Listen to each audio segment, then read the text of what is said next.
दर्शकबिन 25 करोड अपराध अनुसन्धान महाशाखाले त्यो बरामद गरेको छ। जुन 25 करोडलाई लैजाने क्रममा विशेष गरेर तपाईको केरुङ नाका हुँदै चीन लैजाँदै गरेको क्रममा एकजना कुर्साङ लामा भनिने फुच्चे भनेर चिनिने व्यक्तिले यही ना7 ख 1652 नम्बरको ट्रकमा उनी आफै चालक र उनी आफै सञ्चालक, यसको उनी आफै ओनर भएको पनि पाइएको छ भने उनले यही गाडीमा हालेर यसको गाडीको माथि बोनटमा एउटा खालको पैसा लुकाउनलाई बनाइने एउटा त्यो बनाएर अमेरिकी डलर त्यसैगरी युरो हालेर लैजाने क्रममा अपराध अनुसन्धान भनौँ न महाशाखाले त्यो अन्वेषण गरिसके पश्चात खामतलासी गर्ने क्रममा उनलाई पक्राउ गरेको छ। हिजो मात्रै विशेष गरेर चैत्र 4 गते साँझ उनलाई पक्राउ गरिएको हो।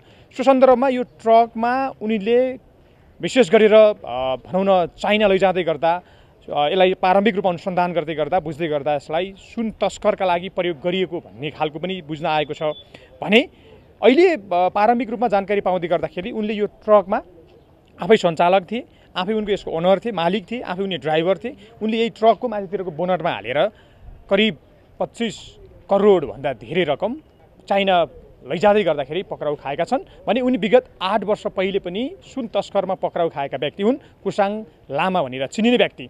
सो सन्दर्भमा यसको वास्तविकता बुझ्ने र यसको अझै तथ्यलाई उदेन्ने र यसको कसरी पक्राउ गरियो, कहाँ पक्राउ गरियो, के भयो भन्ने श्रृङ्खला हामीले क्रमिक रूपमा हामीले यहाँका विशेष गरेर प्रवक्ताज्यूसँग लिनेछौँ।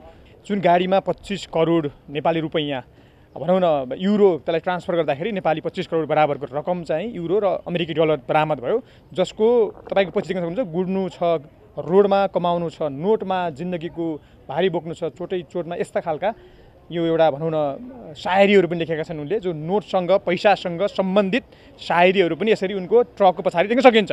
कुर्साङ लामा भनिने व्यक्ति आजभन्दा 8 वर्ष अगाडि पनि सुन तस्करमा पक्राउ गरेका व्यक्ति हुन्। उनको त्यो रहस्यमय छ, सुन तस्करीमा उनको यो फेरिस्त लामो पनि छ र सँगसँगै यो ट्रकको उनी मालिक पनि हुन्, आफै ओनर पनि हुन् भने उनी आफै ड्राइभिङ पनि गर्ने गर्थे। जुन तपाईँलाई मैले अघि नै देखाइसकेको छु, ना7 ख 1652 नम्बरको ट्रकको चालक कुर्साङ लामा भनिने व्यक्ति, जसले अमेरिकी डलर त्यसै गरी युरो रकम बरामद गरिएको छ र नेपाली रकम बराबर 25 करोड भन्दा धेरै रकम बरामद गरिएको छ भने देख्न सक्नुहुन्छ यहाँनिर यसरी यो श्लोक उनको एउटा चाहिँ भनौँ न शायरी नै उनले त्यो नोटसँग दिए पैसा कमाउने त्यो जज्बात जुनुन त्यो चाहिँ नि उनको यो शायरी पनि देख्न सकिन्छ भनेपछि उनीभित्र त्यो पैसा कमाउने लालसा कतिसम्म थियो भन्ने कुरा यो शायरीले पनि प्रश्न बनाउँछ, तपाईँ देख्न सक्नुहुन्छ।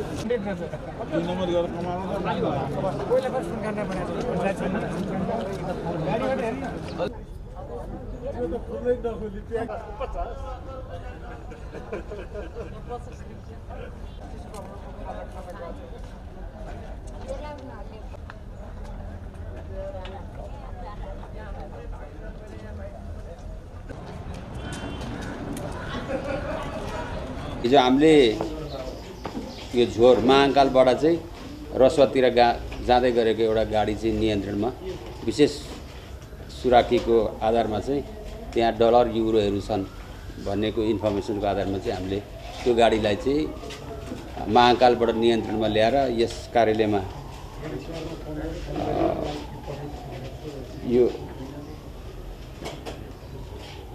चाहिँ लिएर आएर खानतलासी गर्दाखेरि चाहिँ त्यसमा चाहिँ यो हिजो राति 23 बजेको समयमा अमेरिकी डलर युरो सहित ना7 ख 1652 नम्बरको सोनी ट्रान्सपोर्ट लेखिएको मालबाग ट्रकको चालक फुच्चे भन्ने कुर्साङ लामालाई पक्राउको सम्बन्धमा हो। र यो फुच्चे भन्ने कुर्साङ लामा चाहिँ सिन्धुपाल्चोक भोटेकोसी गापा वार्ड नम्बर 1 बस्ने, उमेर 43 वर्षको र यो चाहिँ पहिले पनि एकखेप पक्राउ परिवरी जेल गइसकेको मानिस हुन्।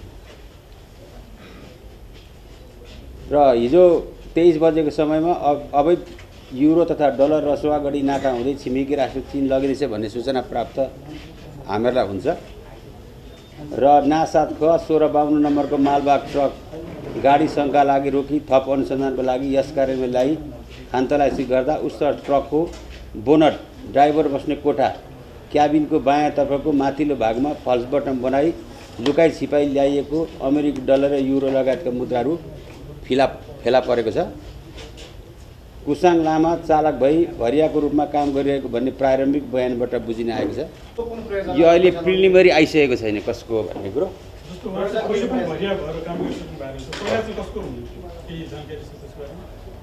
त्यो त फाइल हेर्नुपर्छ, अहिले छैन। जस्तो कुन प्रयोजनको लागि चाहिँ रकम लिएर गएको रहेछ, पहिला पनि सुन काण्डमा परिसकेको मान्छे ऊ चाहिँ सुन किन्नकै लागि गएको थियो भन्ने आशंका गर्न सकिन्छ। यो पैसा लिएर गइसकेपछि उताबाट केही आउन सक्ने प्रबल सम्भावना चाहिँ त्यही हो। तर अब यसै उनको म्याथअप गरेर बयान सयान दिइसकेपछि ती कुराहरू खुल्छन् होला। यो उसले स्रोत खुलाइसकेको छैन। अहिले हिजो त पक्रेर लिएर आएको हामीले, अहिले खुलाको अवस्था छैन। छैन। पहिलाको सुनको, अब यो डलरको।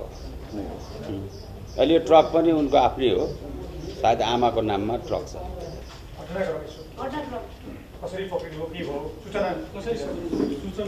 सूचना कसरी आयो भन्ने कुरा हामीलाई बोलौँ, त्यो त भन्न मिलेन। त्यो त अब आफ्नो कन्फिडेन्सियल हुन्छ।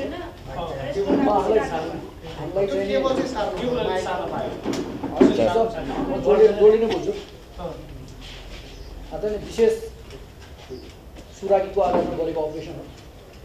फर्स्टमा कुनै गाडीमा चाहिने अवैध मुद्राहरू गइरहेछ भन्ने कुराहरू, त्यसपछि हामीलाई सूचना आइसकेपछि हाम्रो टिम अलर्ट भयो, स्ट्यान्ड बाईको टिम गयो।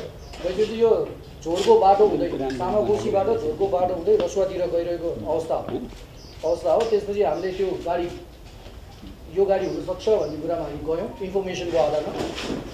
गइसकेपछि त्यो गाडीको पिछा गर्दै गर्दै हामीहरूले एउटा सर्टेन पोइन्टमा गएर माथि हेऱ्यौँ, त्यहाँ रेकी गरेर बस्यो, मान्छेहरू सर्भिलेन्स गऱ्यो। त्यो गाडी त्यहाँ पुगेपछि त्यो गाडीलाई रोक्यौँ, हेऱ्यौँ, ड्राइभरसँग इनिसियल सोधपुछ गऱ्यौँ, के छ त केही छ यताउता भन्दाखेरि अलिकति शङ्का लाग्यो।